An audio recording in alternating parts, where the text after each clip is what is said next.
Billionaire CEO is about to catch a cab and sees his ex-girlfriend with 3 daughters. And one of the girls says, "This is the man Mummy cries about every night." He hears it and is shocked when he discovers the truth. Rainy days in New York were never kind to Wesley Cole.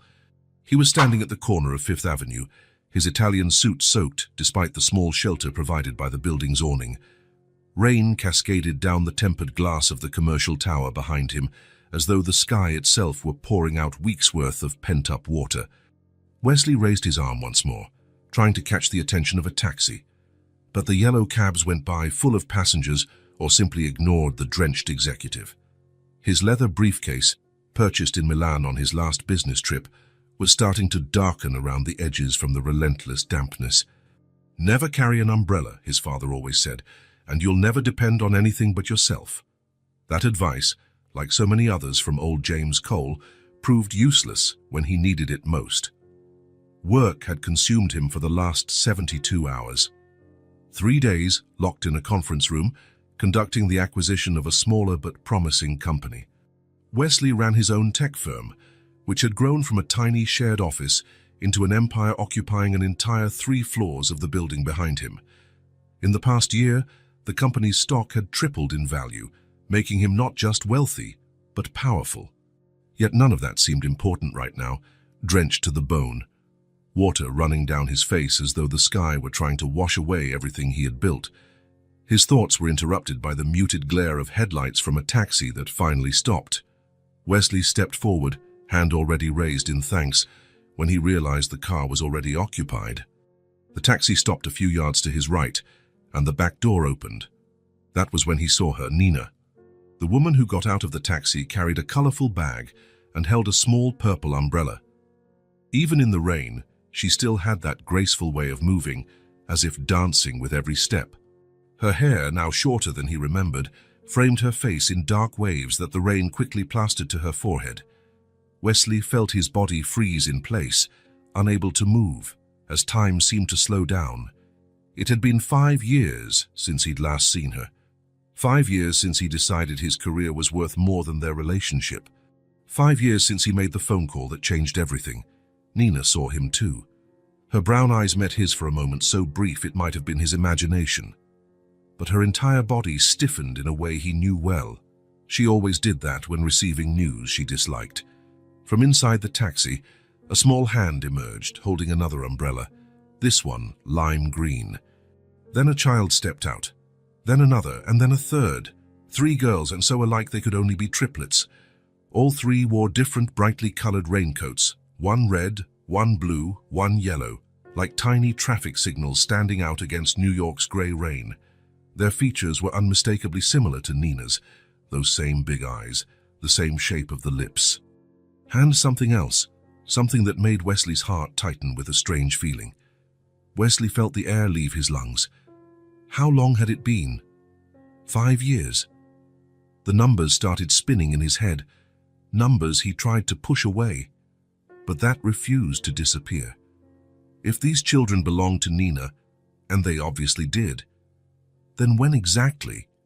Nina murmured something to the girls, adjusting the umbrella to shield them from the rain. She seemed determined not to look his way again, but there was a tension in her shoulders that Wesley recognized, the tension of someone trying to maintain composure. One of the girls, the one in the blue coat, turned to look at him. She had intense, observant eyes, with a kind of intelligence that seemed to cut across the distance between them. Something about the way she lifted her chin felt disturbingly familiar. "Mommy, who's that man?" she asked, pointing at Wesley with a confidence that didn't match her small size. Nina tried to guide them away, gently pushing the pointing arm down. "No one important. Let's go, we have shopping to do," she said, her voice trying to sound casual, but Wesley could hear it tremble slightly, even from that distance. But the one in the red coat had already turned too, her inquisitive eyes fixed on him. She had a wilder look, hair escaping her little hat, damp strands sticking to her forehead. "I've seen him in a photo," she said, with that brutal honesty only children possess. "It was on your nightstand, wasn't it, Mommy?" Nina didn't answer, just gripped the girl's hand tighter. Wesley could see her breathing quicken, see how she bit her lower lip. a habit he knew so well from another time, another life.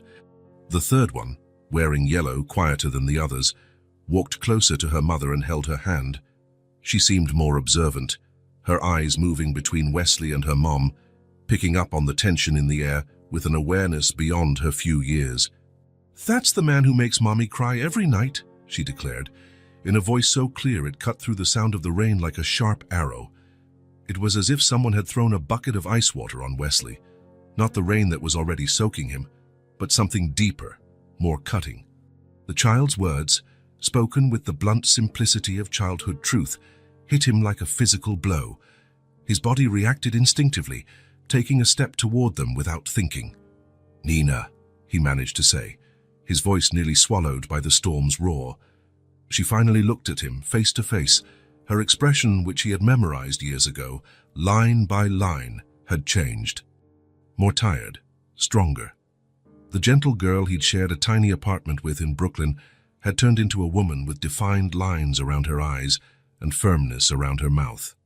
That look, though, that look he recognized.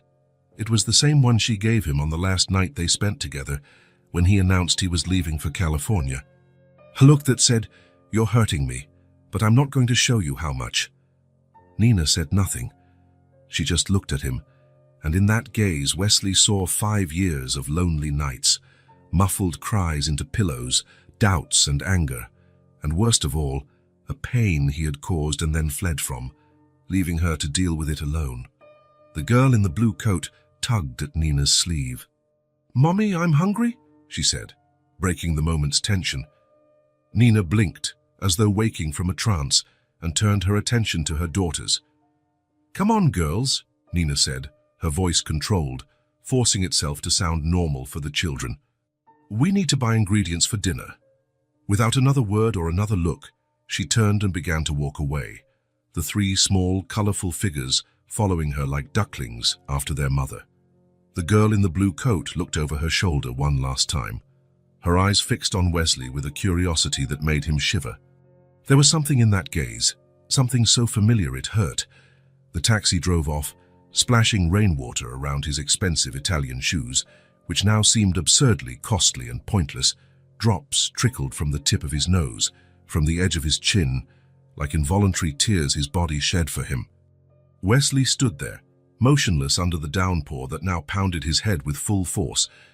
His phone vibrated in his pocket, most likely his assistant asking where he was, when he'd be back at the office, what decisions needed to be made. His unread emails were surely piling up, executives waiting for his approval to move forward with a multi-million-dollar deal. He didn't answer. None of that mattered now. His feet started moving almost of their own accord, not toward the office, not toward another cab, but following the path Nina and the 3 girls had taken. Part of him knew this was madness, that he should go back to work, that he had a meeting in less than an hour with people who'd flown in from another continent just to see him. But it all felt like it belonged to another dimension now, distant and insignificant. The rain showed no sign of stopping, and Wesley walked like a man in a trance. People passed by, some staring at him curiously. After all, it was unusual to see an executive in a pricey suit, wandering around in a downpour without even trying to cover himself. An older lady offered him a spare umbrella, but he barely heard her. His eyes locked on the 4 silhouettes ahead. A few blocks later, he saw the quartet enter a corner grocery store. Wesley stopped, undecided. Going in would force a confrontation none of them were ready for. The children didn't deserve to witness what could become a difficult scene. But standing in the rain, waiting, but for what? What did he hope to achieve? The words of the girl in yellow echoed in his mind. "That's the man who makes Mommy cry every night." Nina had cried for him, not just back then, but for years. And the children knew. What else did they know? What had Nina told them about him? A few doors down from the grocery store, there was a cafe with a small covered outdoor area. Wesley headed there, sitting on a worn wooden bench that creaked under his weight. From where he sat, he could see the store's entrance, although partially hidden by a stand of bright flowers that defied the grey day. A waitress approached, looking concerned at the soggy state of her customer. "Hey, you all right?" she asked, then added, "Need any help?" Her voice carried a hint of classic New York impatience. but also a bit of genuine concern. "Coffee. Black," Wesley answered, without taking his eyes off the grocery store entrance. "Are you sure you don't want a towel too?" she asked, raising an eyebrow at his miserable appearance. "Just the coffee, thanks," he muttered, pulling out some damp bills from his wallet. The waitress shrugged and left. Wesley remained still, water dripping from his hair, forming a small puddle at his feet. Sitting there, soaked and stunned, Wesley felt the past return like a film he couldn't stop watching. The pivotal moments that had led him here played in his mind with painful clarity. 5 years earlier, he and Nina shared a small apartment in Williamsburg. She was studying design, working part-time at a gallery.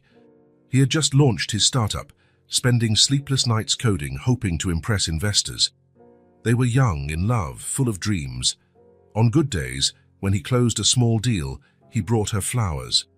On bad days, she rubbed his tense shoulders while he stared at the computer screen for hours. The day everything changed, the substantial investment offer, but with one condition: moving to the West Coast. 4 months, tops, they said. It was the break he needed, the moment he had worked toward during all those sleepless nights. The fight. Nina crying, begging him not to go or to take her with him. "I can't afford distractions now, Nina. It's my only chance." "Don't you understand?" "I understand perfectly, Wes. You're choosing. It's not a choice, it's a necessity. I'll be back before you even notice." Their last night together. The heavy silence while he packed. The way she stood in the doorway, arms crossed, watching him leave. His slight hesitation at the door. The last kiss, tasting of tears. But 4 months turned into 6, then a year. Success came quickly and overwhelmingly. Investors, contracts, expansion. Wesley threw himself into work with an intensity that left no room for anything else. "I'll be back soon," turned into, "Maybe you can visit me." Then into long silences on the phone. Nina's calls grew less frequent. Her messages got shorter. Their video calls became awkward, as if they were talking through an increasingly thick pane of glass. Until one day, Wesley realized he hadn't spoken to her in almost a month. That was when he made the decision. He convinced himself it was best for both of them. Nina deserved someone present, someone who could give her a normal life. Not a workaholic so obsessed that he barely remembered to eat. Not someone who kept postponing his return. Not someone who had begun to wonder if there was still room for her in his new life. The final call. Nina's voice, hopeful at first. "Wes, are you coming back? I have news." "Nina, we need to talk." The silence that followed his explanation was the most painful sound he'd ever heard. "You're breaking up with me over the phone. After a year. It's better this way. You deserve more than I can offer." "Don't decide what I deserve. This isn't selflessness, Wes. It's cowardice." The sound of her breathing. A deep sigh. "There's something you should know. Let's not drag this out. It'll be easier for both of us." "Wes, wait." He hung up, blocked her number, changed his email, convinced himself it was a necessary sacrifice, a clean break that would allow them both to move on. Threw himself even more into his work, new achievements, new milestones. He managed to accumulate the kind of wealth most people only dream about, became the kind of man who never stood in the rain waiting for a taxi. He never let himself think about what she'd wanted to tell him, until today, until now. 3 little girls, far too young to have been born before he left, yet old enough that they couldn't have been conceived afterward. The waitress brought his coffee, setting it on the table with a look of pity. "Rough day, huh?" she remarked. Wesley nodded, not really hearing her. His eyes stayed locked on the grocery store entrance, as if he feared Nina might slip away from his life again if he so much as blinked. How much time passed? 20 minutes? An hour? The world seemed to slow down, like the rain fell in slow motion. Wesley didn't drink his coffee. He didn't answer the messages that kept making his phone buzz. He stayed there, unmoving, while his mind calculated and recalculated. Wesley stared at his computer screen. 3 days had passed since the encounter in the rain. 3 days of obsession, of compulsive searching for answers. The dark circles under his eyes mirrored sleepless nights, replaced by internet searches and calls to old acquaintances. His office, normally immaculate, was a mess. Empty coffee cups, takeout wrappers, scribbled papers. On the glass wall separating his office from the rest of the floor, post-it notes were stuck everywhere, attempts at organizing the puzzle that now consumed his mind. "Mr. Cole, your meeting with the investors starts in 10 minutes, his assistant called from the half-open door. "Cancel it," he replied, not taking his eyes from the screen. "But, sir, they flew in from Europe especially to—" "I said cancel it, Margaret. Tell them I'm sick, send flowers, whatever it takes." In the corner of his screen, a bank notification popped up, more transfers being made to a private investigator who charged absurd hourly rates. Wesley ignored it. The money didn't matter now, the phone rang. He answered on speaker, still typing furiously. "I have the information you requested," said a man's voice with a thick New Yorker accent. "I'm listening, Mike." Nina Lawson, 32 years old, interior designer, mostly works on restoring historical properties. She's been living in Brooklyn for 7 years, same apartment, financially stable, not wealthy, but comfortable. No significant debt. Wesley tapped his fingers on the desk. And the girls? Triplets, Juniper, Tessa, and Maisie Lawson, 4 years and 6 months old, born at St. Luke's Hospital. There's no father listed on any of the birth certificates. Wesley stopped typing, his heart was pounding. Repeat the age. 4 years, 6 months. Born on November 14th. A heavy silence hung in the office. Wesley did the math quickly. 9 months before that would be February, exactly when he and Nina were still together, weeks before he left for California. "Mr. Cole, you still there?" "Yes, continue." She had a complicated pregnancy, was hospitalized in the 6th month. The girls stayed in the neonatal ICU for nearly a month. Wesley felt like someone had punched him in the stomach. The girls were fighting for their lives while he was closing deals across the country, while he was blocking Nina's calls, anything else indicating their paternity. Nothing official, no test, no child support case, no document naming you. Wesley rubbed his face, feeling his unshaven stubble prick his palms. And unofficially? Well, I asked around discreetly. A neighbor said Nina always tells people the kid's father isn't in the picture. Their preschool teacher said that when the kids were asked about their dad during a Father's Day project, one of them said, "He left before we were born." Maternal grandma lives nearby and helps a lot. Apparently, she's, let's just say, not a fan of yours. Wesley let out a bitter laugh. "I can imagine." "Do you want me to try getting samples for DNA testing?" Wesley hesitated. Something about rummaging through garbage or stealing hairbrushes felt deeply wrong, rather than simply asking Nina directly. "No, that's enough for now." "Whatever you say. I'll send you the full report by email in an hour." He hung up and stared into space, lost in thought. His mind was a tornado of unanswered questions. On the corner of his desk was a photo in a silver frame. His parents, stiff and formal, taken 2 months before the accident that killed them. Wesley was 17 at the time. He remembered the funeral, the hands on his shoulders, the empty words of consolation. He remembered being alone in a house far too big.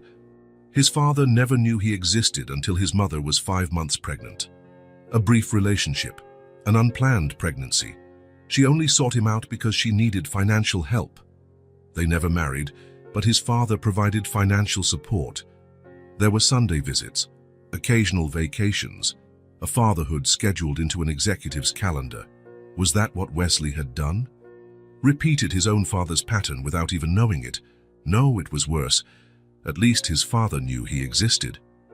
Wesley opened a drawer and took out an old folder. Inside were a few photos of him and Nina. In one, both were laughing as they painted the walls of their new apartment. In another, Nina slept with her head on his shoulder during a train ride. Memories of a life that felt like it belonged to someone else. He went back to his computer and typed "probability identical triplets" into the search bar. The results said it was rare, 1 in 200 million births. A statistical anomaly, a biological miracle. He clicked images and saw pictures of sets of triplets, studying the faces, trying to see resemblances to the girls he'd seen in the rain. "Mr. Cole," his assistant appeared again. "The investors are furious. Mr. Takahashi, is demanding to speak with you personally." Wesley didn't respond. Instead, he picked up his phone and showed her a photo he had taken discreetly the previous day. Nina and the three girls leaving a building. "Who do they look like to you, Margaret?" His assistant, unsettled by the question, examined the photo. "The girls. Well, they look a lot like their mother, obviously, but—" She narrowed her eyes. "They have something of you, too. In the shape of their faces, and this one has your exact smile." Wesley nodded slowly. It wasn't just his imagination. Then, the piercing look of one, the determined chin of another, the way the third tilted her head when observing something, tiny reflections of himself. There was no concrete proof, no scientific confirmation, only circumstances, coincidences, physical similarities, but his heart already knew. The official report arrived, packed with data, dates, photos, and medical history his money had illicitly purchased. Wesley stared at the documents, that heap of information that still left the main question unanswered. Was this his legacy? A private report full of doubts, investigating children who might be his, who had grown up without him even knowing they existed. Wesley closed the laptop decisively. The doubt ended now. It was time to do what he should have done 5 years ago. Talk to Nina, because even without an official test, he already knew. He felt it in the clutch of his chest when he saw those three girls. He felt it in the thunder of emotion when he heard, "That's the man who makes Mommy cry every night." He knew that, with or without scientific proof, these children were his, and that there was a mountain of missed moments between them that no amount of money could ever buy back. Wesley spotted the brick apartment building in the distance, an older structure, one of those New York keeps in certain neighborhoods as stubborn relics of the past. 4 floors, a small set of stairs leading to the main door, iron grates on the ground floor windows. The taxi dropped him at the corner as requested. Even from that distance, he could see a few potted plants by the entrance and a child's bike chained to the railing. A simple place, but well cared for. The kind of place people call home, so different from his penthouse apartment, with panoramic views and impersonal decor chosen by a hired designer. Wesley paused for a moment, took a deep breath, and checked the address on his phone once more. Apartment 3B. He straightened his coat, feeling the heavy envelope in his inner pocket. Inside were copies of the report he'd received, containing everything he'd uncovered about Nina and the triplets. He started walking toward the building, each step feeling like an irreversible decision. He was used to business meetings that determined the future of entire companies, but he had never felt the weight of a walk like this. Reaching the entrance steps, he paused again. Should he have called first? Sent an email? A message? All options felt absurdly inadequate. How do you announce your return to someone's life after 5 years of silence, especially when that someone may have had your children? The door to the building was slightly ajar. Wesley pushed it and entered a small lobby. There was no doorman, just a row of mailboxes on the right wall and a staircase on the left. He looked for Nina's name on the mailboxes and found it. N. Lawson 3B.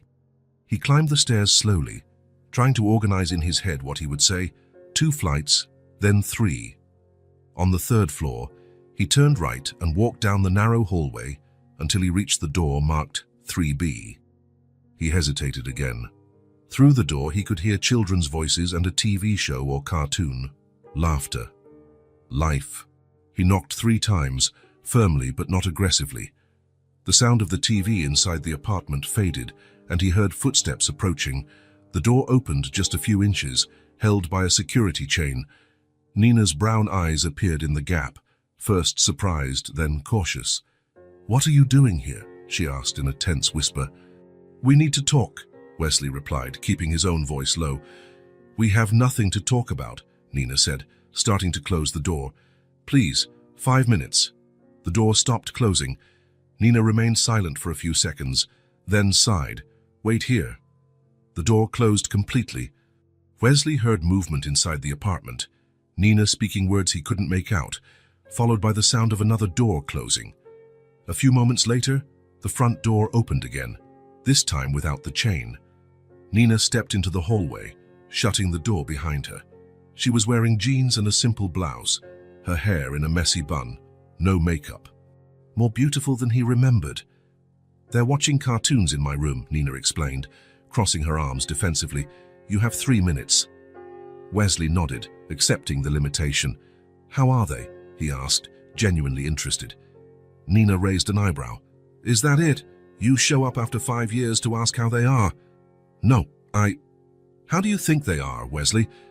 They're happy, healthy children in spite of you, not because of you."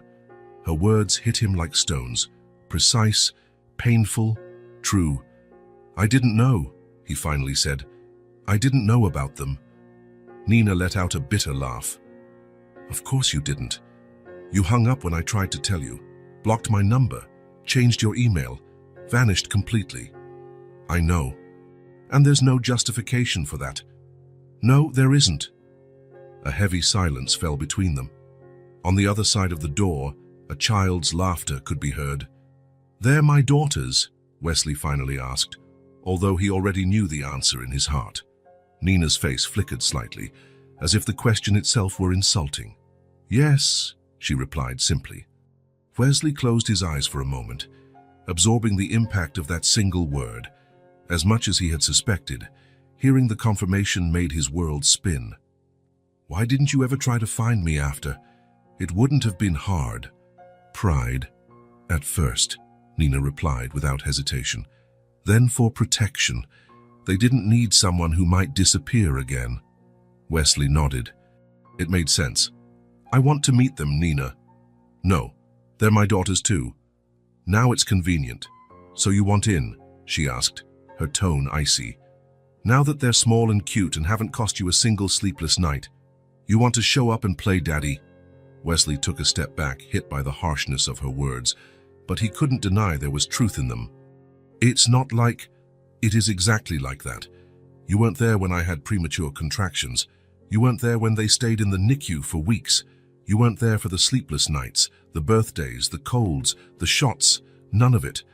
So no, Wesley, you don't get to barge into their lives now and then run off again once you realize that being a father is a lot harder than writing a check." A door opened inside the apartment, and a child's voice called, "Mommy?" The cartoon ended. Nina inhaled deeply, instantly pulling herself together. "I'll be right there, sweetie," she replied in a voice suddenly sweet and calm. Then, turning back to Wesley, she whispered, "Go away. If you really care about them, don't confuse their little heads right now. I need to be part of their life, Nina. You had that chance 5 years ago." The apartment door opened, and one of the triplets appeared, wearing star-patterned pajamas. It was the girl with the blue coat from the rainy day. She looked at Wesley curiously.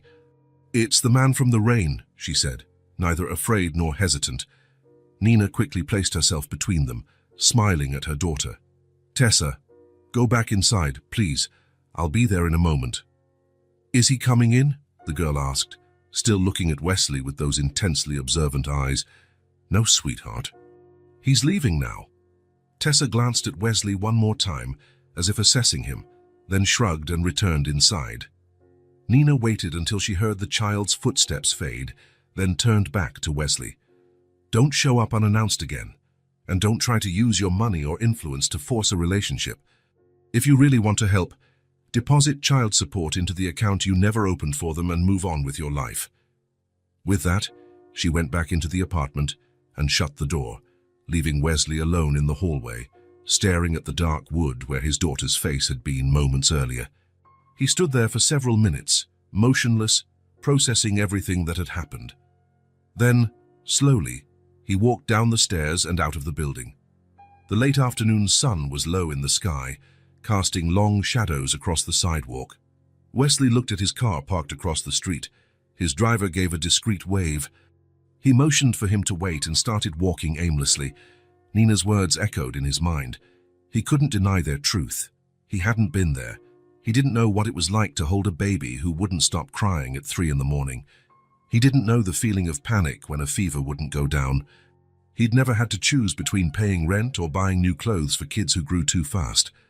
As he walked without direction, he realized he was circling the block, unconsciously returning near Nina's building. Turning the corner, he spotted a small park on the other side of the street. A modest space with a few benches, small trees, and a playground. He sat on one of the benches, taking in the quiet of the place.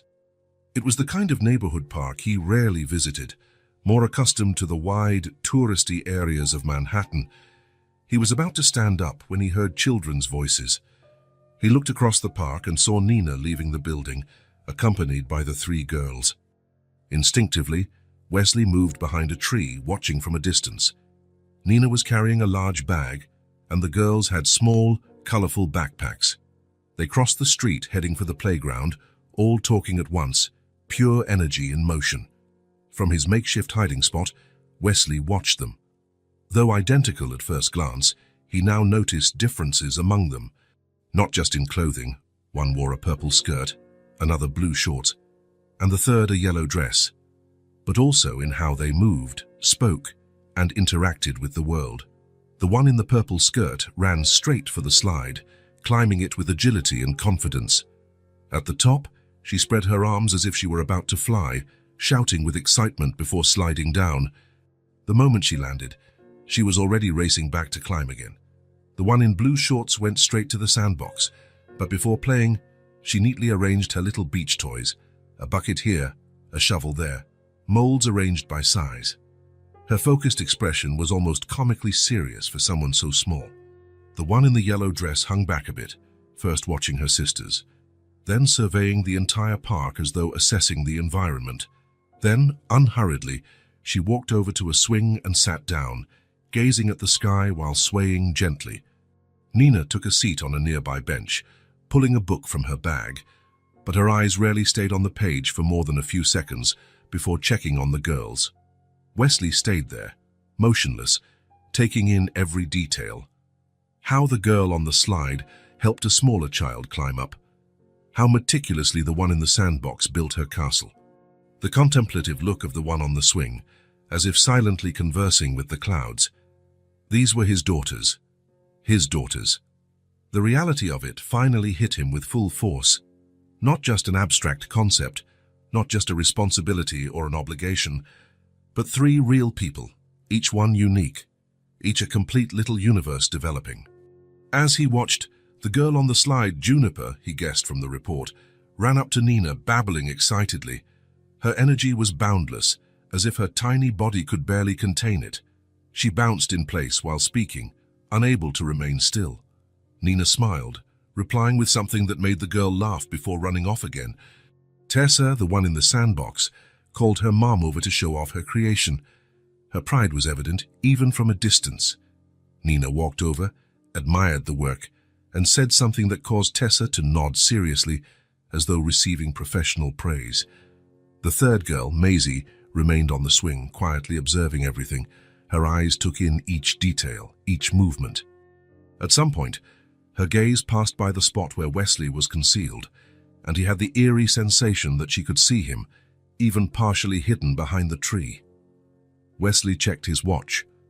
Almost 2 hours had passed, and he hadn't realized it. Watching his daughters was like entering a trance, where time lost all meaning. New York's autumn evenings grew dark early. The first shadows of dusk began to stretch across the ground when Nina called the girls. She helped Tessa pack up her toys, held Maisie's hand as she got off the swing, and laughed when Juniper insisted on one last slide before leaving. The four of them crossed the street back to the building. Wesley waited until they went inside before stepping out of his hiding place. His whole body ached from standing still for so long, but his mind was clearer than it had been in years. Juniper was light, pure energy, constant motion, contagious joy. Tessa was discipline, order, structure, focused determination. Maisie was silence, deep observation, calm thought, keen perception. His daughters, so different from one another, so complete in themselves. Wesley felt a surge of pride he didn't deserve, of love he had yet to earn the right to feel. Nina's rejection was fair, painful, but fair. He couldn't simply walk into the girls' lives and expect instant acceptance. He couldn't fix 5 years of absence with one visit or an expensive gift. This would take time, patience, consistency. Qualities he had never needed to cultivate in his professional life, where immediate results were the norm. Wesley took his phone out of his pocket and called his driver. "You can go, Frank. I'll stay a while longer and catch a cab later." "Are you sure, sir?" "Yes. And tomorrow, pick me up at 3 in the afternoon, not in the morning." He hung up and sat again on a bench in the park, looking toward the building where his daughters were likely having dinner, taking baths, brushing their teeth, listening to bedtime stories. An entire routine he had never been part of, but that was going to change. No matter how long it took, no matter how many rejections he faced. Wesley Cole, the man who never gave up on a deal and turned failures into empires, would not give up on his daughters. He would come back, every day if necessary. He would watch from afar, learn their rhythms, their personalities, their likes and dislikes. Not with the hurry of an executive used to tight schedules, but with the patience of someone who understands the priceless value at stake.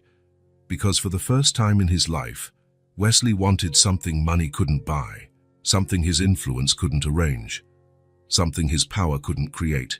He wanted to be a father, a good father. And he was willing to wait for the privilege. Wesley sat on the same park bench from where he had been observing the family for the past 2 weeks. Next to him was a package wrapped in simple blue paper. Inside were 3 identical books. It hadn't been easy picking them. He'd spent hours in a children's bookstore in Midtown, lost amid bright shelves, flipping through covers and pages. The clerk had tried to help, but how could he explain that he was looking for something for 3 girls he didn't really know, whose tastes he was clueless about, whose lives he had missed? He finally found a story about a girl who discovers a secret garden, a classic his own mother had read to him when he was a child, before the business world swallowed up the simplicity of bedtime stories. Now, watching the window of apartment 3B, Wesley did the math. Nina left every morning at 8:30 to take the girls to preschool. They returned around 4 in the afternoon. That time window was perfect. At 9 o'clock, when he saw the small group cross the street, Wesley waited until they vanished around the corner. Then, he quickly crossed over to the building. He got in without difficulty. After 2 weeks of observation, he had noticed that the front door was rarely locked during the day. He climbed the stairs quickly, heart pounding. He knew what he was doing felt strange, even intrusive, leaving anonymous gifts at someone's door. If it were anyone else, she might call the police. But he wasn't just anyone. He was the father of those children, however absent he had been. He reached the 3rd floor and walked to the door of apartment 3B. For a moment, he hesitated. What if Nina saw this as harassment? What if she simply threw the books away? It didn't matter. He had to start somewhere. He set the package on the floor, right in front of the door, where it would be impossible to miss. No note, no signature, just the 3 identical books wrapped together. He hurried back down the stairs and out of the building without looking back, blending into the flow of New Yorkers on the sidewalk. For the rest of the day, he couldn't concentrate. He cancelled 2 meetings and spent hours staring out his office window, imagining the girls' reactions when they found the package. The mere thought that, at that exact moment, his daughters might be holding something he had chosen for them filled him with a tightness in his chest he'd never felt before. It was a new feeling, unlike anything he had experienced, bigger than ambition, more intense than achievement. It was connection, even if fragile, even if one-sided. The next day, Wesley returned to his observation spot in the park earlier than usual. He had to know whether the package was accepted or discarded. At 4:05, he saw Nina round the corner with the 3 girls. His heart soared when he noticed each of them carrying an identical book, the red cover gleaming in the afternoon sun. Juniper bounced along as usual, flipping through the pages as she walked, nearly tripping over her own feet. Tessa held hers carefully, like a precious treasure, her finger marking her current page. Maisie simply clutched hers to her chest, as though it were a teddy bear. Nina walked just behind them, watching with an expression Wesley couldn't make out from a distance. She didn't look angry. He took that as a relief, maybe confused, maybe resigned. They entered the building, and Wesley stayed on the bench, a slow smile forming on his face. They had accepted his gift, all 3 of them.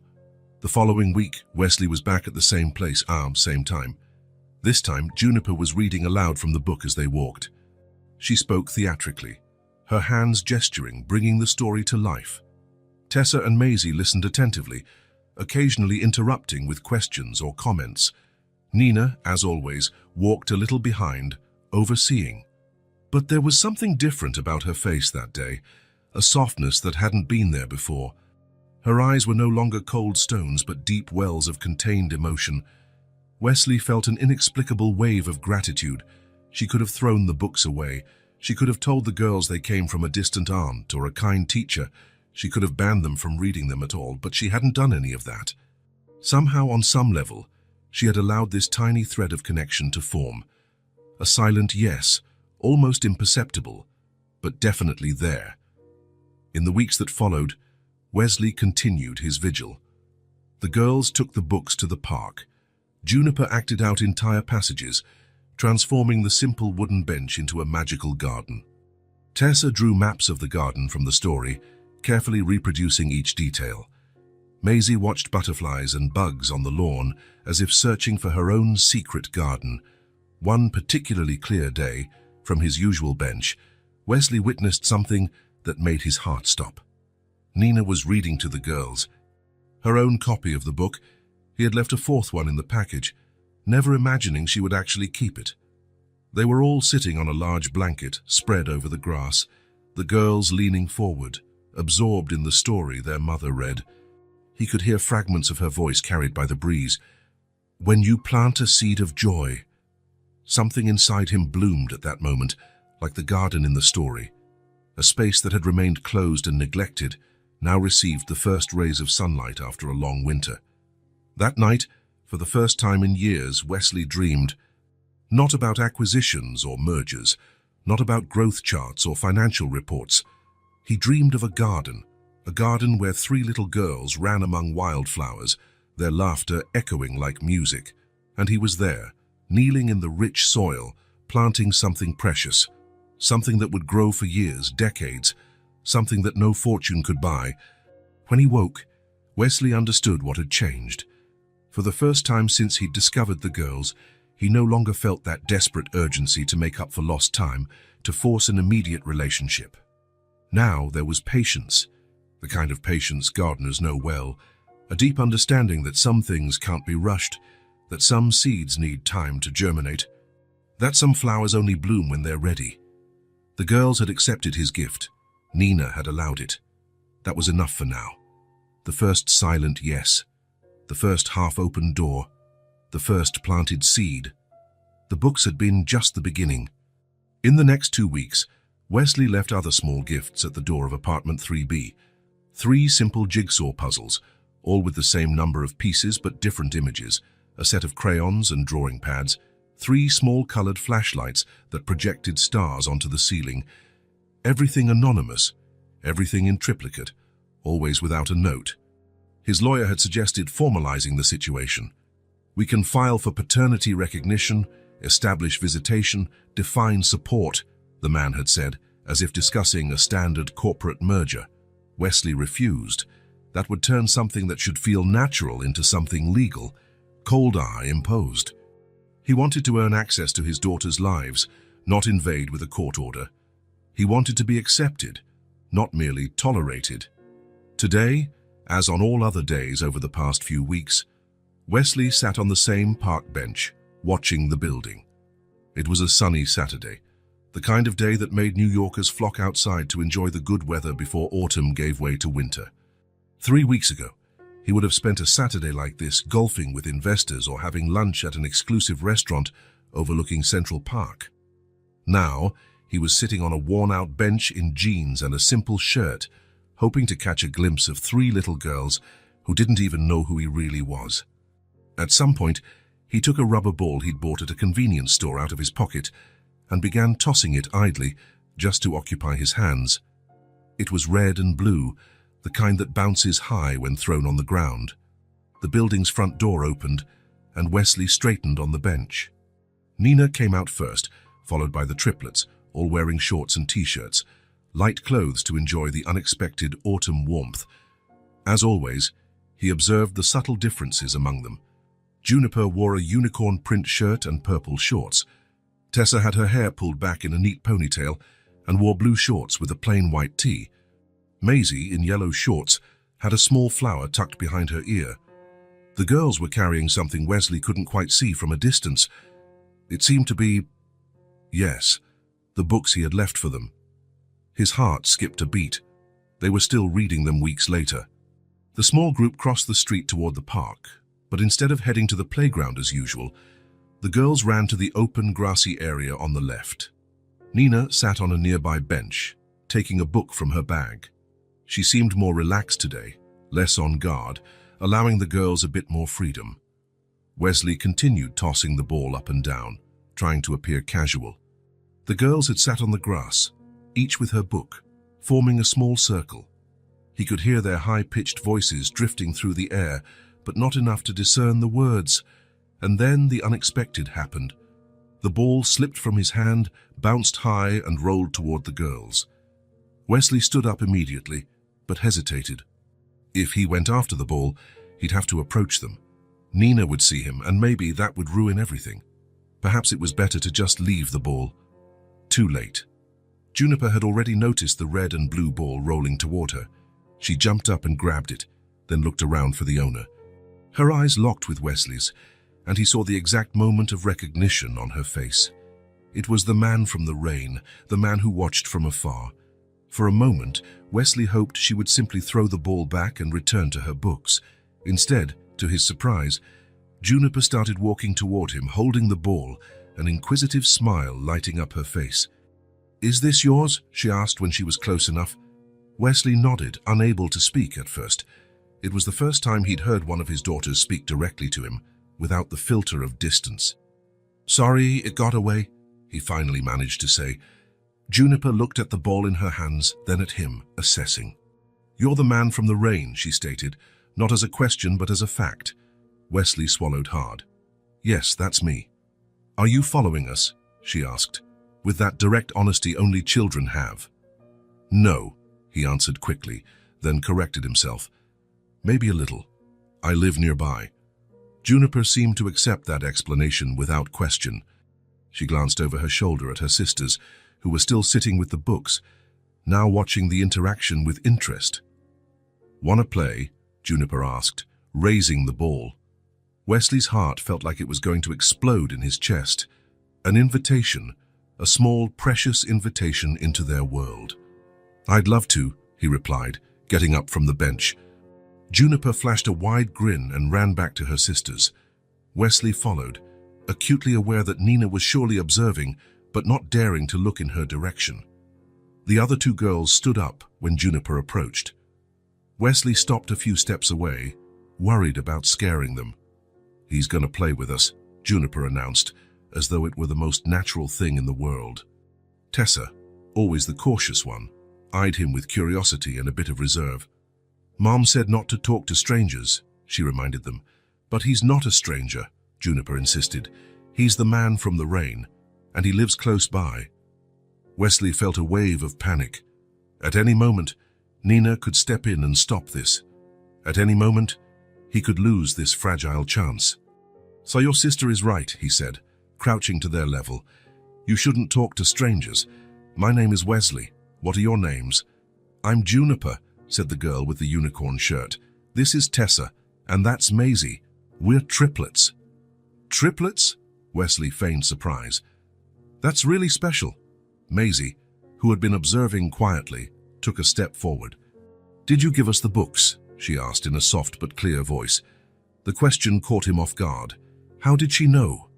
He cast a quick glance at Nina, who was now standing but hadn't come over yet. She was just watching, tense, letting things unfold. "Why do you think that?" he asked carefully. "Because you look at us the way the books look," Maisie replied, with a childlike logic that disarmed him completely. Wesley felt something warm and liquid forming behind his eyes. He blinked quickly. "Yes," he finally admitted, "it was me." Tessa, who was still holding her book, took a step closer. "Thank you," she said formally, like a tiny grown-up. "I really liked Mary. She's organized like me." It was the first time anyone had thanked Wesley for something not related to money or power.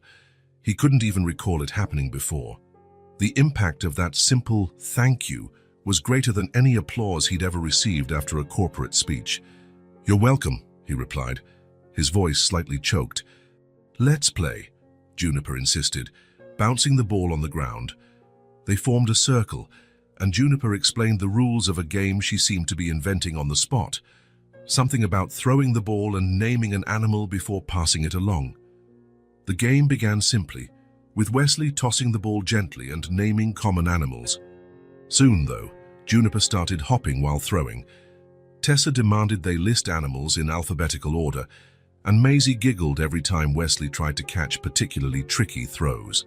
Within minutes, he was completely absorbed in the game, forgetting that they were being watched, forgetting everything except these three little girls before him. He missed a particularly high ball and fell onto the grass, laughing, much to the girls' delight. "You're really bad at this," Juniper declared amid laughter. "So bad," Wesley agreed, sitting up on the grass. "I'll need more practice." "We can teach you," Tessa offered, in that serious tone that seemed to be her trademark. "I'd love that," he replied honestly. Then he felt a small hand touch his. Maisie had come to sit beside him without him noticing, and now she held his hand, examining it as if it were a fascinating object. "Your hands are big," she observed.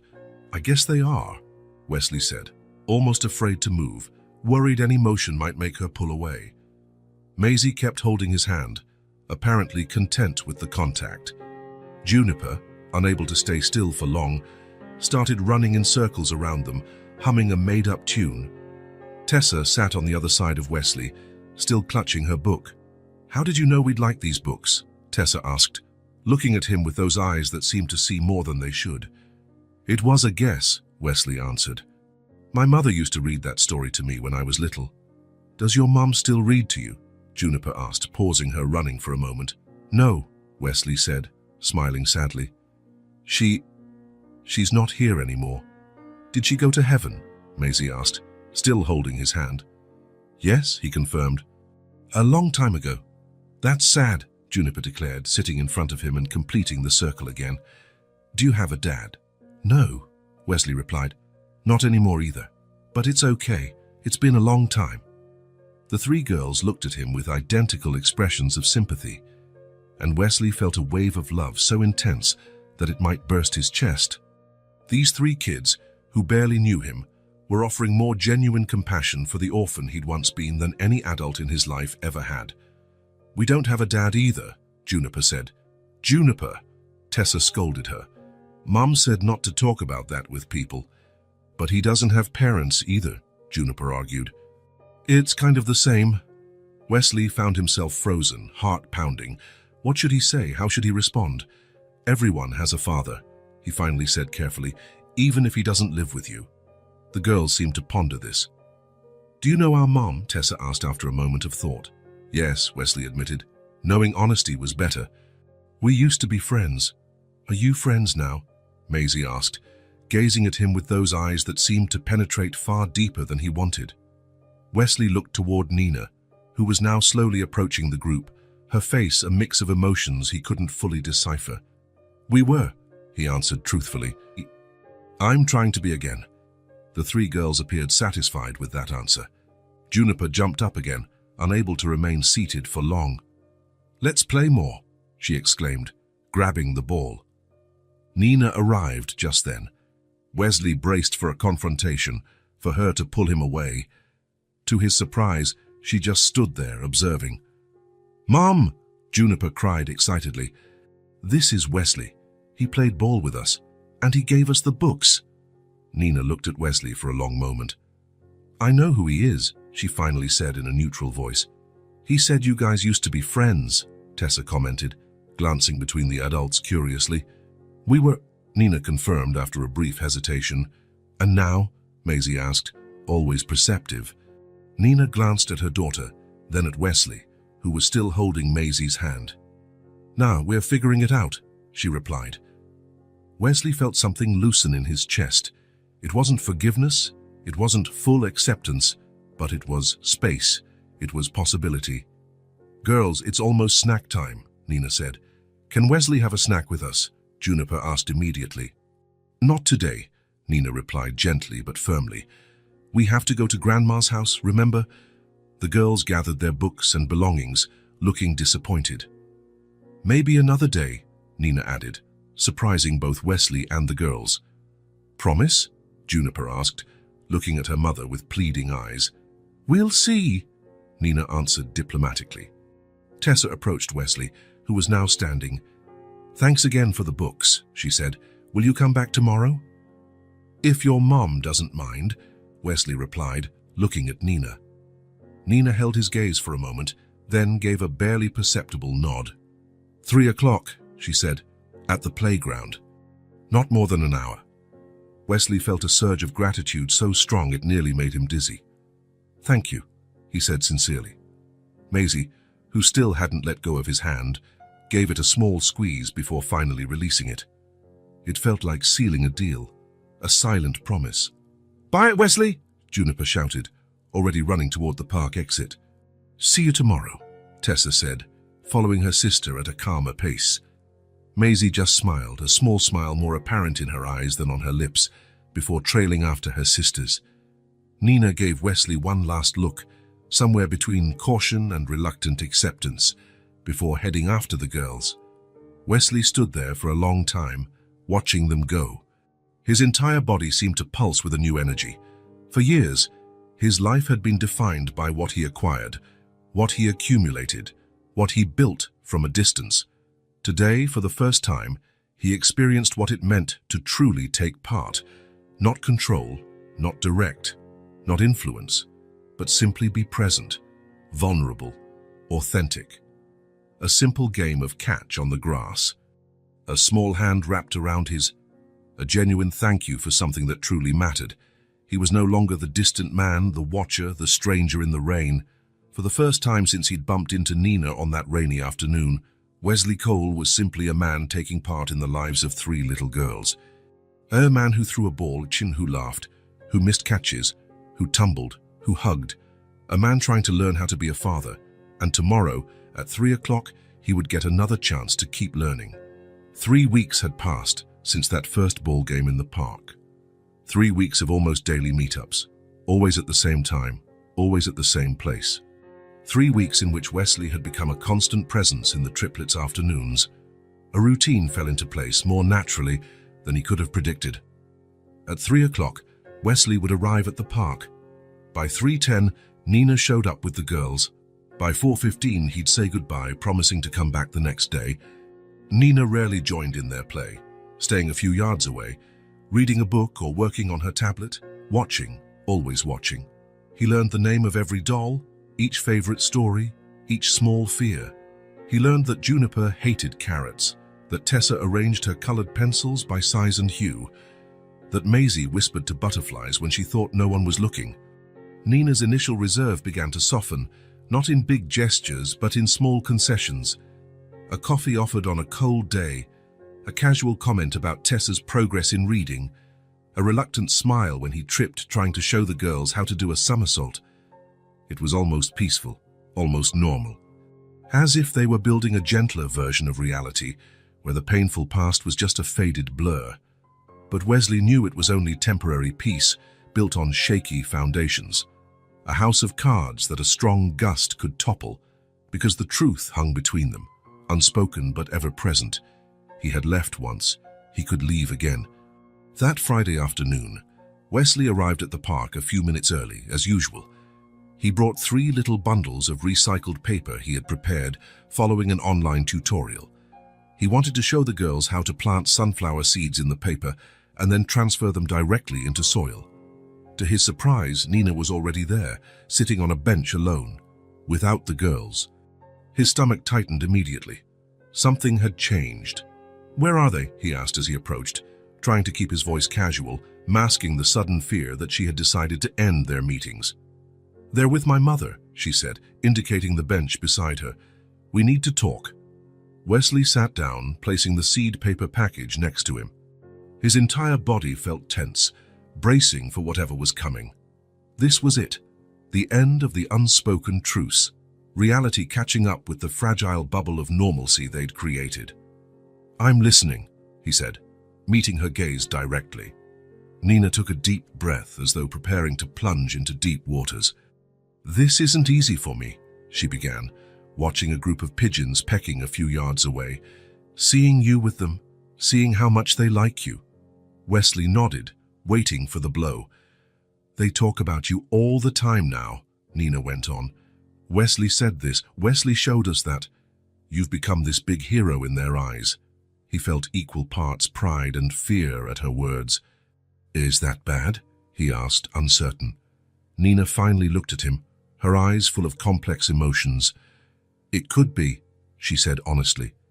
"They like you, Wesley, and if you leave again, it will destroy something that took years for me to rebuild." He felt the weight of those words slam into him like stones. It wasn't about him, he realized. It was about them. About the damage his absence could cause. "I'm not leaving," he said, with a conviction that rose from deep within. "How can I believe that?" Nina asked, and there was a vulnerability in her voice he rarely heard. "Last time, you said you'd be back in 4 months. Then you just disappeared." Wesley looked at his own hands, hands that had signed multi-million-dollar contracts, shaken the hands of powerful CEOs, but had never cradled his daughters as babies. "I was a different person," he said at last. "Young, ambitious, selfish. I thought success was all that mattered, that money would make up for everything I left behind." He paused, searching for the right words. "I found out I was wrong the hard way." Nina studied his face for a long moment, as if seeking something specific in his expression. "And now," she asked, "what's different now?" "Everything," Wesley replied simply. "I'm here to stay, Nina. I'm not the man who walked away for a chance at success anymore. I'm not the man who put work above all else." He took a deep breath. "Now I'm who I should have been all along. Present." Nina continued to watch him, her eyes never leaving his. "Present," she repeated, testing the word. "It's easy to be present for a few weeks, Wesley. It's harder to keep it up when the novelty wears off, when they all come down with the flu at the same time and cry all night, when they fight and break things, when they need help with homework every single day, not just when it's convenient." He understood what she was doing, testing him, checking whether he truly grasped what he was getting into. "I have a lot to learn," he admitted, "but I want to learn. I want to be there for all of it, the hard parts, not just the easy ones." Something in Nina's gaze softened slightly. "You don't have to give up your entire life for them," she said, surprising him.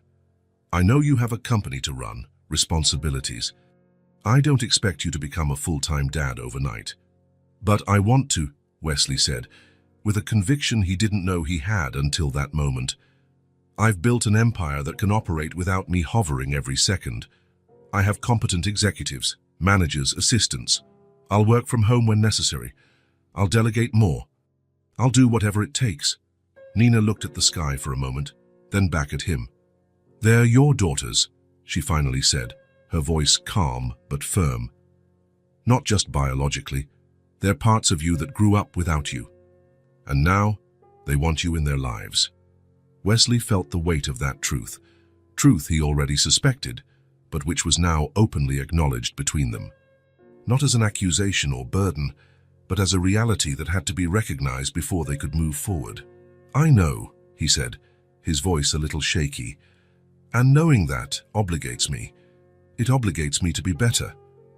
A silence settled over them, but it was different from the tense silences of before, more contemplative, almost companionable. "They ask about you," Nina said after a moment, "about who you are to them. It's time to tell them the truth, Wesley." He felt a chill run down his spine. The truth. Hearing them call him Dad. It was what he wanted most, but it also terrified him.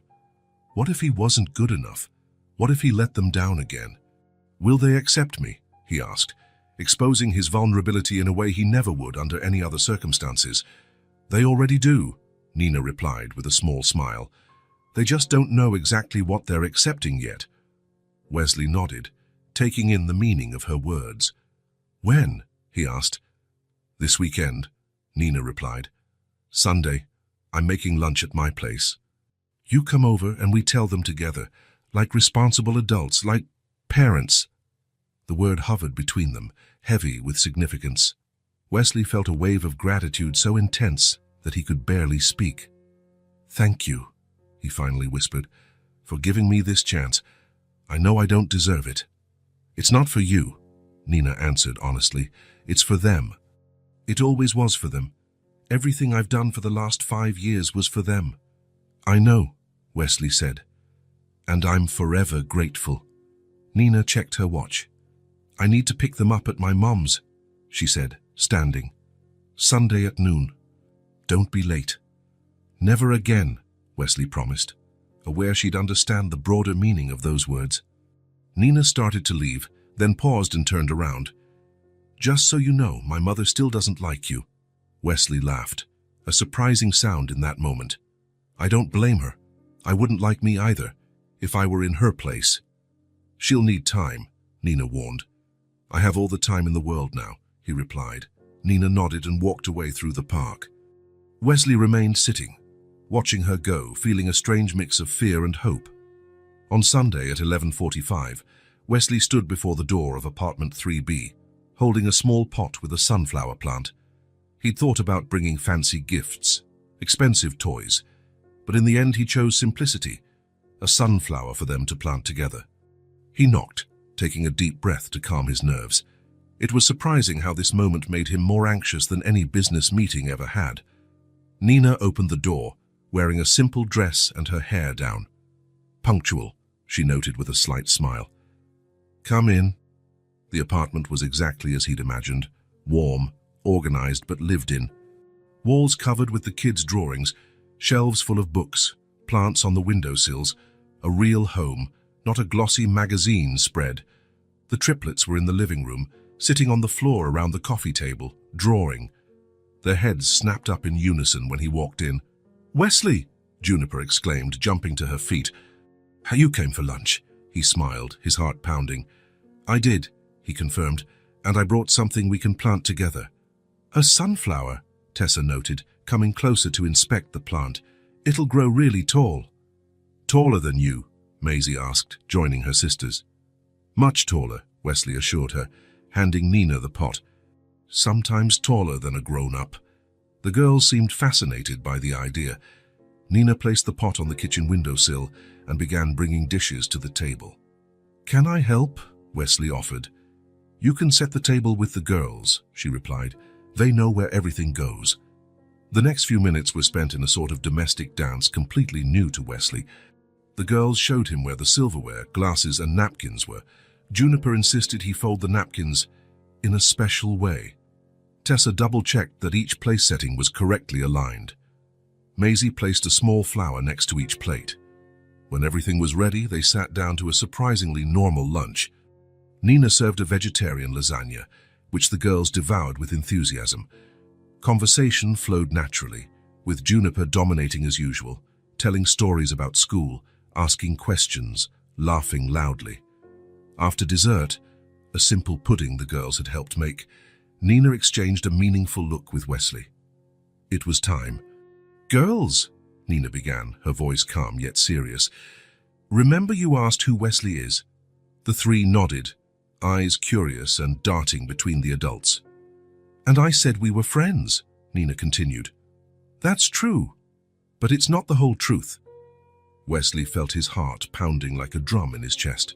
"Wesley isn't just my friend," Nina said, choosing her words carefully. "He's your father." There was a moment of absolute silence. Wesley watched their faces move from curiosity to surprise, then to something more complex. "Our dad," Tessa repeated, the first to find her voice. "Like Sarah's dad, who lives somewhere else." "Yes," Nina said. "Like Sarah's." "Why didn't you live with us?" Juniper asked Wesley directly, her intense gaze fixed on him. Wesley swallowed hard. He had rehearsed this answer, but now, under the penetrating gaze of his daughter, words felt insufficient. "Because I made a mistake," he answered honestly. "A very big one. I left to work far away, and then I didn't come back when I should have." "You didn't like us?" Maisie asked in a small but clear voice. "I didn't know about you," Wesley said, feeling a sharp pain in his chest. "When I left, I didn't know your mum was expecting you, And later, when I should have come back to find out I didn't, that was my mistake, not yours. Never yours. The girls seemed to be processing this information, each in her own way. And now you're back forever? Juniper asked, with her trademark directness. Yes, Wesley said without hesitation. I'm back forever. Promise? Tessa pressed. I promise, he said, looking each of them in the eye. I promise all three of you. I might not have been there at the start, sir, but I'll be here from now on. Always. Another silence. Then, to everyone's surprise, Maisie got up from her chair, walked over to Wesley, and held out her small hand. Okay, she said simply. Can we plant the sunflower now? Wesley took her offered hand, tears pricking at his eyes. Of course we can, he replied, his voice trembling slightly. Juniper jumped out of her chair. I want to help too, she exclaimed. I'll get the watering can. Tessa rose more calmly, but her eyes sparkled. I'll get the gardening gloves, she declared, ever practical. We have some in your size too, Daddy. The word hit Wesley like lightning. Daddy. So simple, so powerful. He looked at Nina, who watched the scene with glistening eyes.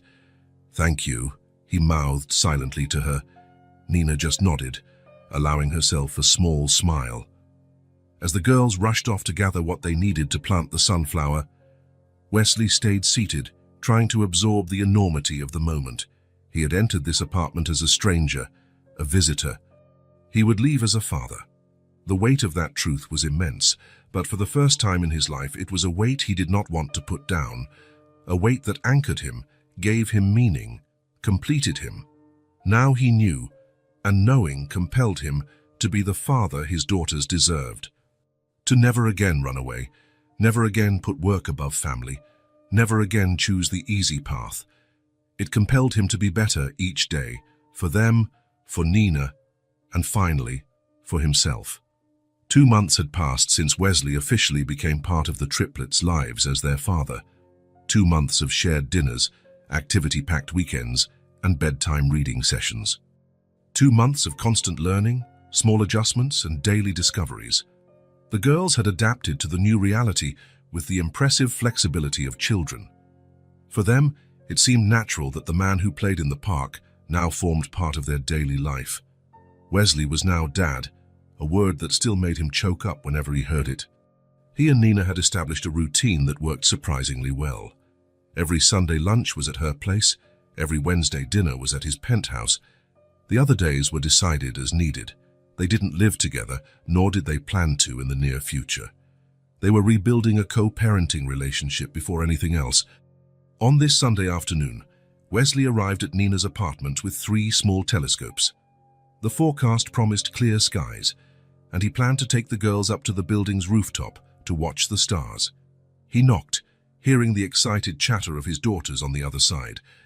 When the door opened, though, it wasn't Nina or one of the girls who greeted him.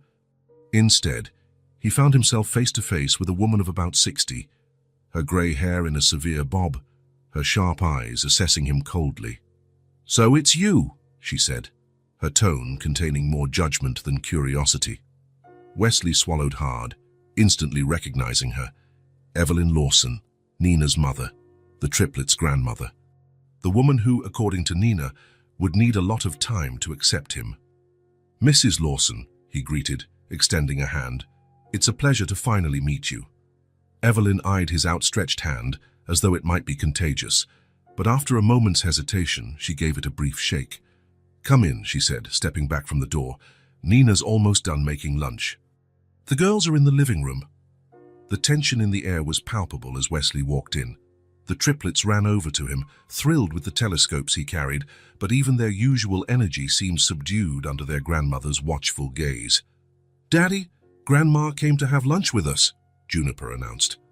"That's great," Wesley replied, smiling at Evelyn, who did not return the gesture. "It's always nice to meet family." "Part of the family," Evelyn corrected, making it clear he didn't yet qualify in her eyes. Nina appeared from the kitchen, drying her hands on a dish towel. Her eyes darted between Wesley and her mother, immediately picking up the tension. "So you two have met," she said. "Mum, why don't you take the girls to wash their hands? Lunch is nearly ready."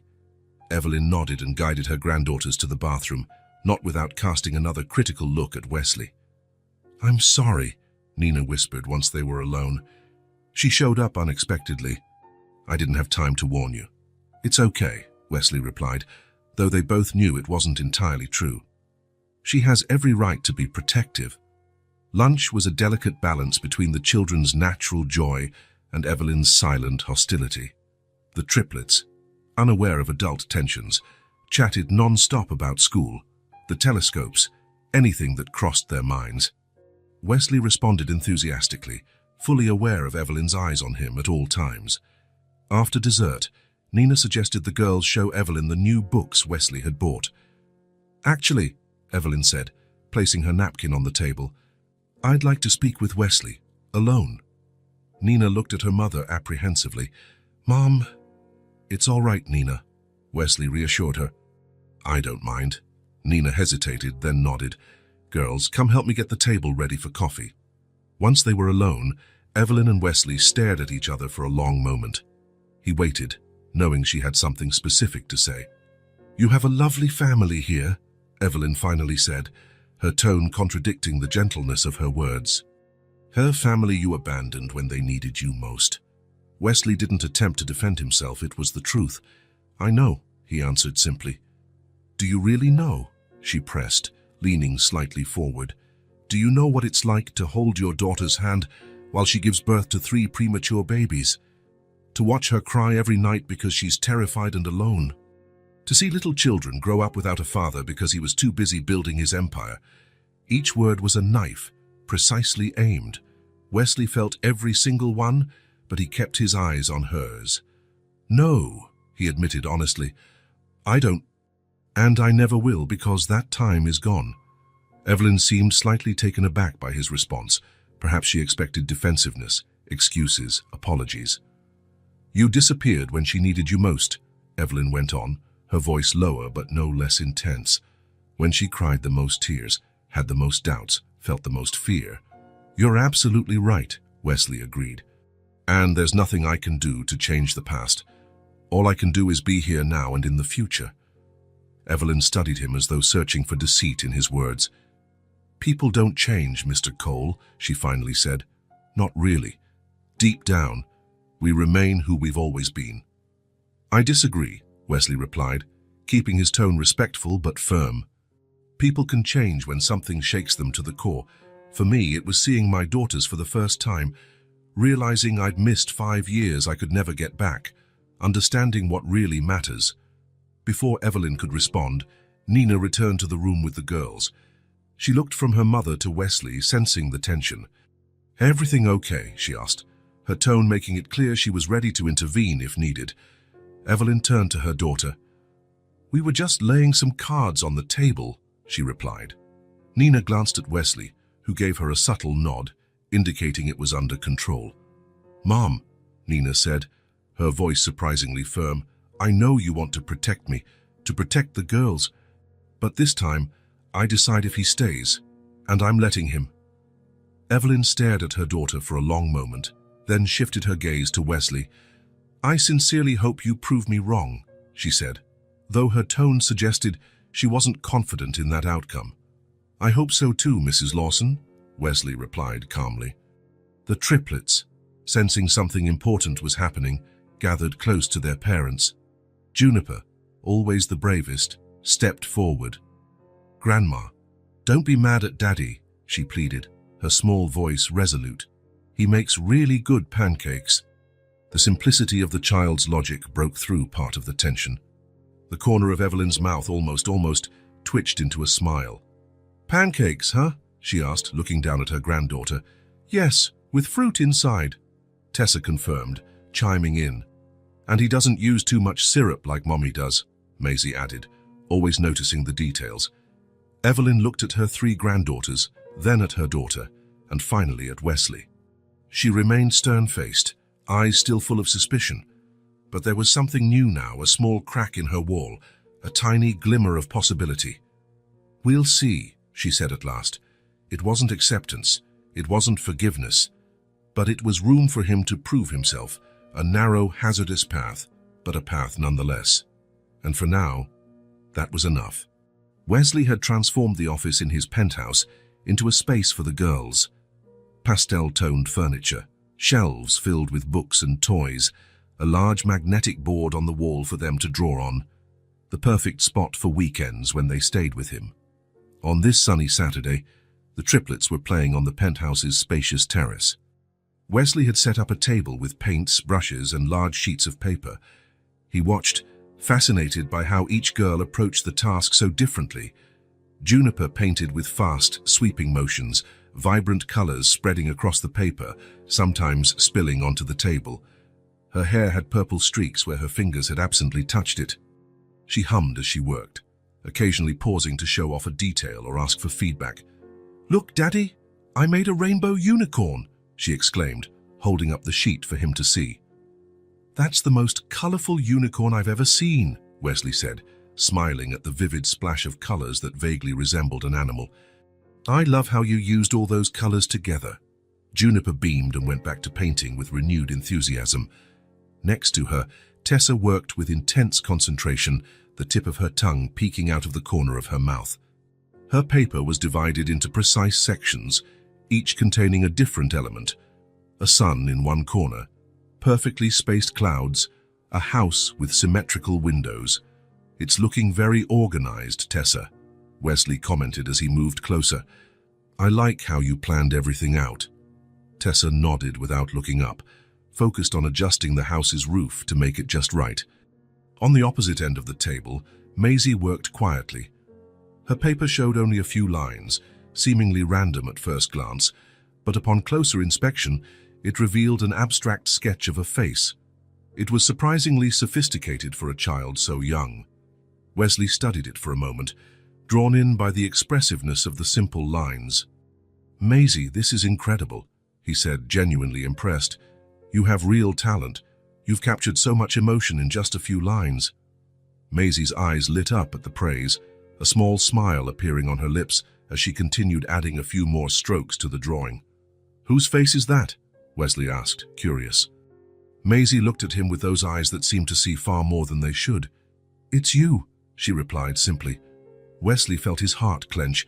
Now he saw what should have been obvious, the strong jawline, the shape of the eyes, even the tiny scar near his eyebrow. "It's perfect," he said, his voice unsteady. "Can I hang it in my office when you're done?" Maisie nodded, appearing pleased, and returned to her work. Wesley stepped back slightly, observing the three of them. So different, so unique, despite their similar features. That was when he noticed Tessa had stopped painting and was looking at him with an expression he'd never seen on her before. Her eyes were narrowed, her lips pressed into a thin line. "Tessa, are you okay?" he asked, moving closer. She threw her paintbrush onto the table, smearing the carefully constructed painting. "You always praise Maisie," she burst out, her voice trembling with emotion. "Such talent, so amazing. And you only play with Juniper. So fun, so funny." Wesley felt like he'd been punched in the gut. He saw tears forming in his daughter's eyes, tears she was desperately trying to hold back. "And me," Tessa continued, words rushing out. "I'm just organized. That's all. I'm never special." The other two stopped what they were doing, looking on with expressions of surprise. Juniper seemed confused, Maisie worried. Wesley felt a twist in his chest, physical pain at the obvious hurt on Tessa's face. He knelt beside her, scrambling for the right words. This was uncharted territory. None of his parenting books had prepared him for this. "Can I give you a hug?" he asked gently. Tessa hesitated, then nodded ever so slightly. Wesley wrapped his arms around her, feeling her small body gradually relax against him. When he pulled back, he saw that she was still fighting tears. "I'm so sorry, Tessa," he said, pouring sincerity into his words. "I really am. You're right." The surprise on her face was clear. She had expected denial, not agreement. "I've been paying more attention to the bright, noisy things," he went on. "Juniper's bursts of color, Maisie's unexpected ideas. And I forgot to give the same value to what's steady, reliable, and deep." Wesley picked up her painting, studying it with fresh appreciation. "Your organization isn't just organization. It's your amazing mind at work, planning, creating order out of chaos. It's how you think, how you see the world. It's a superpower, Tessa, and I've been a fool not to notice it sooner. Her eyes widened as she took in his words.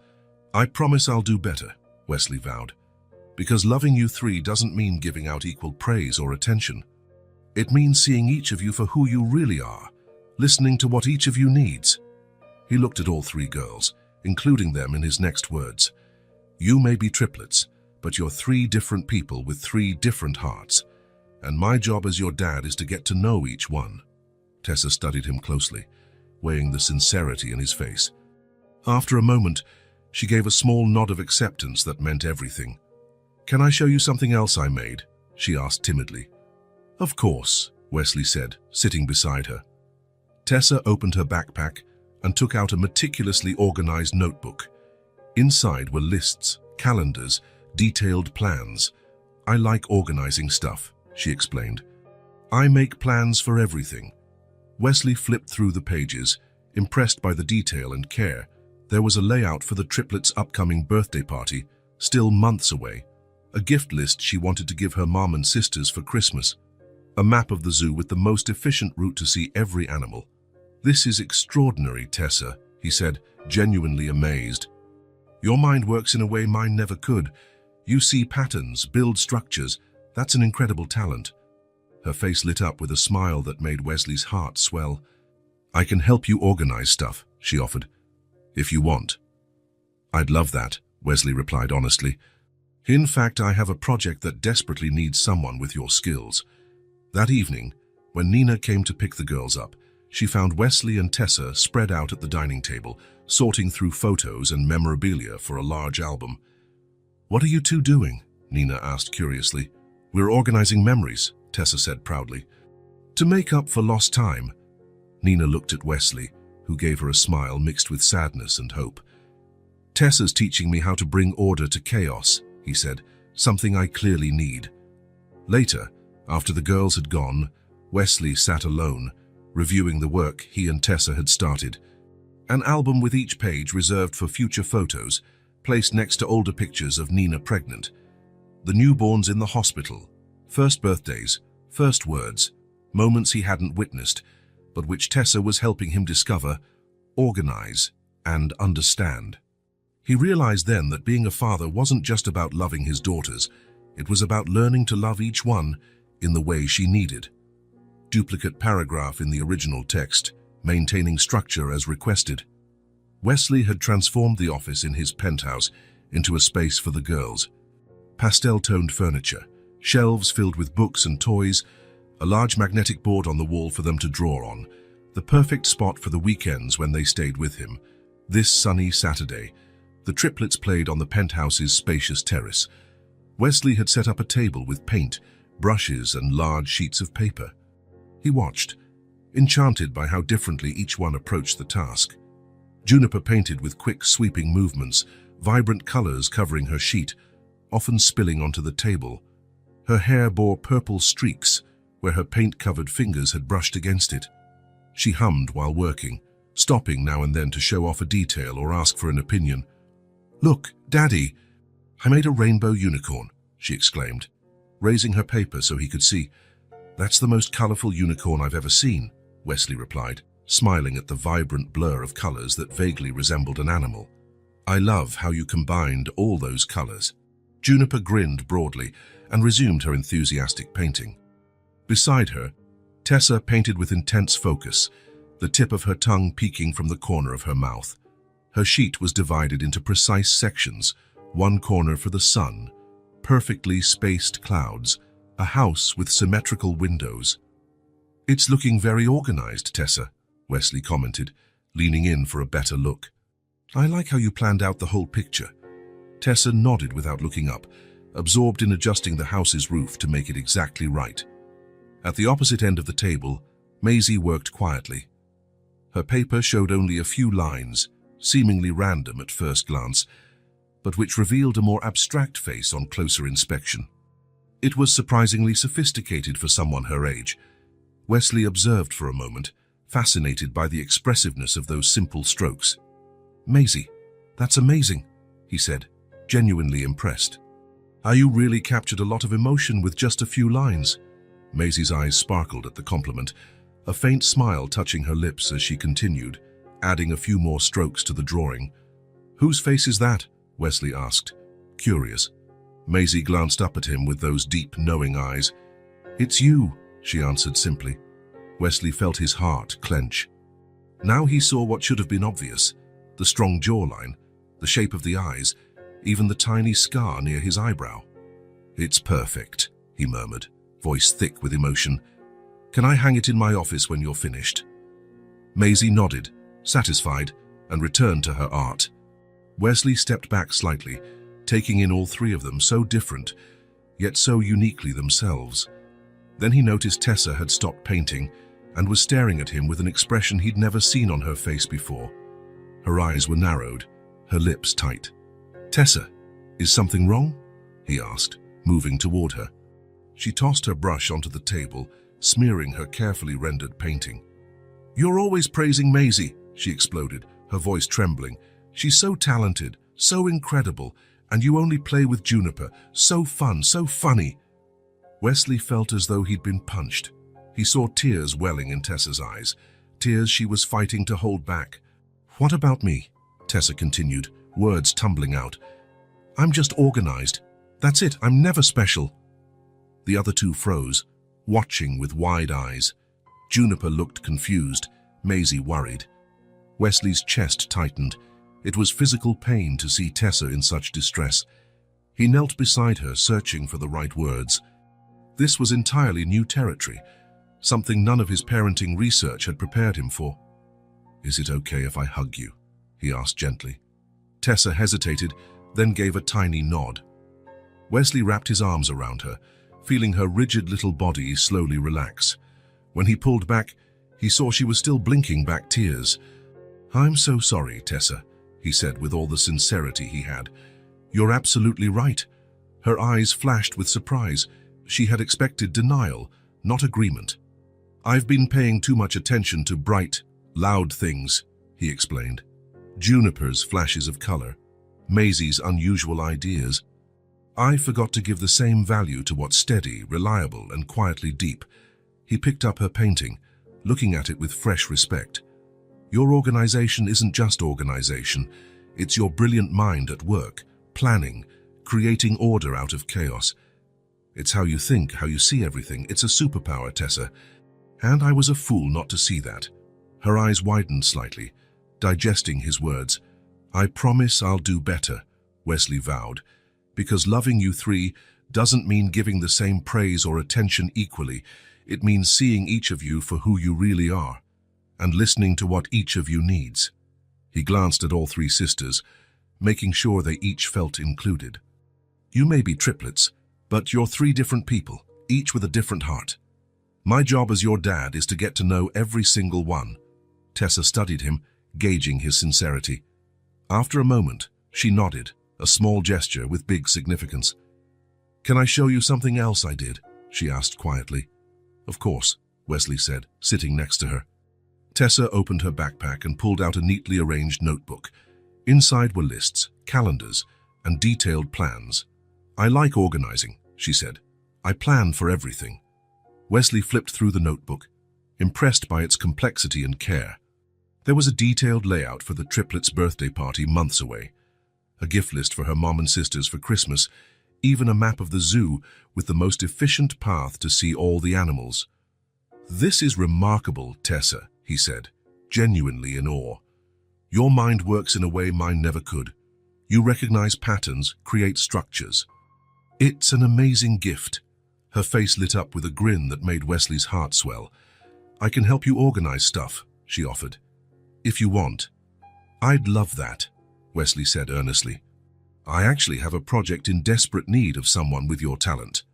That evening, when Nina arrived to pick up the girls, she found Wesley and Tessa huddled over the living room table, organizing photos and memories into a large album.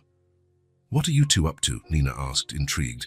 "We're organizing memories," Tessa answered proudly, "to make up for lost time." Nina looked at Wesley, who gave her a smile mixed with sorrow and hope. "Tessa's showing me how to impose order on chaos," he said, a skill I obviously need. Later, after Nina and the girls had left, Wesley sat alone, flipping through the pages he and Tessa had worked on. An album that saved space for future photos, right alongside pictures of Nina pregnant, the triplets as newborns, their first birthdays, their first words, moments he had missed, which Tessa was now helping him discover, organize, and understand. He realized then that being a father wasn't just loving his daughters, it was learning to love them in the ways each one needed. The scent of cinnamon and melted butter filled Nina's kitchen. It was a special Sunday, marking nearly 6 months since Wesley re-entered their lives. 6 months of adjustments, lessons, small victories, and a few inevitable stumbles. "More flour!" Juniper cried, pointing to the batter Wesley was trying to stir. "Hair's too runny." The kitchen looked like a culinary battlefield. Wesley had flour in his hair, Juniper looked like she had a makeshift Santa Claus beard, Tessa was measuring ingredients with the precision of a young scientist, and Maisie watched everything carefully, in charge of the vanilla extract. "Are you sure?" Wesley asked, examining the suspiciously liquid mixture. "The recipe says it should be kind of thin." "Not that thin," Tessa countered. "That's practically soup." Wesley laughed, adding more flour to the mix. Sunday pancakes had become a tradition on mornings the girls spent at his place. This time, however, he had stayed over at Nina's apartment, sleeping on the living room sofa. The doorbell interrupted his thoughts. "I'll get it," Juniper yelled, running for the door. Nina, who was setting the table in the living room, intercepted her. "I'll go, honey. You keep helping Daddy." Moments later, the unmistakable voice of Evelyn echoed through the house. "I brought those muffins you like." Wesley felt a slight tension creep in. Evelyn's visits were still weekly tests of sorts. The open hostility had lessened, but complete acceptance was still a distant shore. The triplets ran out to hug their grandmother, generously decorating her immaculate clothes with flour. To Evelyn's credit, she didn't seem to mind. "Grandma, we're making pancakes," Juniper announced, pulling her by the hand. "Come see." In the kitchen, Wesley waited, trying not to look too uncomfortable. "Good morning, Mrs. Lawson," he greeted politely. "Evelyn," she corrected, surprising him. "If we're going to see each other every week, you can call me Evelyn." It was a small concession, but a meaningful one. Wesley only nodded, not trusting his voice to respond fully.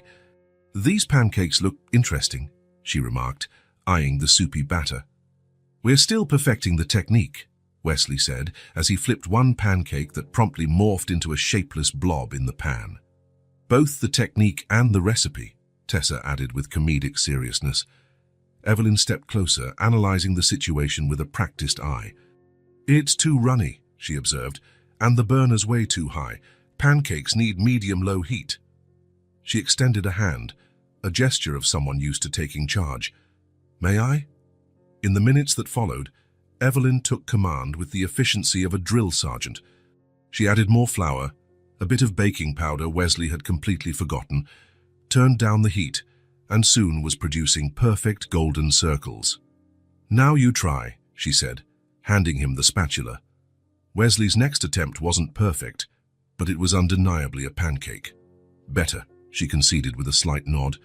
After breakfast, the girls announced they had a surprise. They dragged chairs and pillows into the living room, creating a makeshift stage. "You can sit down," Juniper declared. "The show's about to start." Tessa, always the organizer, stepped forward when everyone was seated. "Our presentation is called Our Family," she announced solemnly. "It's a school project about who lives in our hearts." Wesley felt his chest tighten. Next to him, Nina straightened, equally intrigued. Juniper jumped in front, holding up a colorful drawing. "I'll start. This is Mommy." The paper showed Nina with a big smile and dark hair. "She takes care of us, makes yummy food, and lets us sleep in her bed when there's thunder." Tessa went next with a meticulously colored picture. "This is Grandma Evelyn. She bakes muffins, tells stories about when Mommy was little, and always brings presents when she visits." Wesley saw Evelyn's face soften, her eyes gleaming with contained emotion. Maisie then stepped forward, holding her drawing with both hands. "This is Daddy," she said softly but clearly. He came back to us. He makes weird pancakes, tells silly jokes, and takes us to see the stars." Wesley swallowed hard, looking at the drawing showing a tall figure with a huge smile. He felt Nina's hand brush his briefly, an instant of mutual understanding. Finally, all three held up a large sheet they had obviously worked on together.